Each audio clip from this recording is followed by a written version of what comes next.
Omar Benihia, directeur général Amiblu Maroc. Aujourd'hui, nous fêtons l'inauguration de la 3e ligne de production sur notre site de Casablanca. Il s'agit d'un investissement de plus de 160 millions de dirhams sur une superficie additionnelle de 22 000 mètres carrés. Ce projet est en ligne avec la vision royale de Sa Majesté Lainsro en termes d'autonomie hydrique de notre royaume. À travers cette extension, l'objectif est d'augmenter la capacité de production localement de plus de 150 km par an pour relever notre capacité globale de production sur le site de Casablanca à plus de 600 km par an. On va pouvoir également produire le grand diamètre, le 3200 ou 3,2. On va également augmenter notre capacité de production de pièces spéciales, ce qui va faire de notre usine la plus grande usine de PRV en Afrique.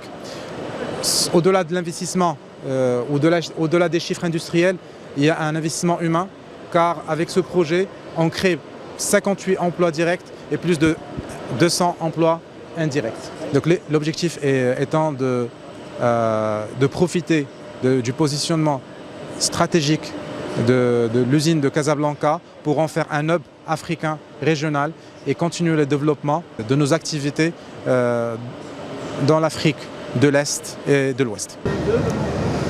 Rachid Bahi, directeur des activités industrielles diverses au sein du ministère de l'Industrie et du Commerce. Aujourd'hui, M. le ministre a inauguré l'extension de la société Amiblu, qui a réalisé un projet d'investissement pour la production de la canalisation en PRV. Comme vous savez, Amiblu est une société internationale. Il est le premier acteur à l'échelle mondiale en termes de production des canalisations en PRV et qui a fait confiance au Maroc à travers ce projet d'investissement. Ce projet d'investissement, bien évidemment, a été accompagné par le ministère dans le cadre des projets qui sont accompagnés pour le développement de l'écosystème de l'industrie de l'eau au Maroc. Et vous savez que ce type de projet viendra bien évidemment pour renforcer l'offre nationale en termes de production des canalisations destinées aux stations de dessalement et aux projets de transfert de l'eau au niveau national. Et bien évidemment, ceci est dans le cadre des efforts déployés par le ministère conformément aux autres orientations de Sa Majesté le Roi, que Dieu l'assiste.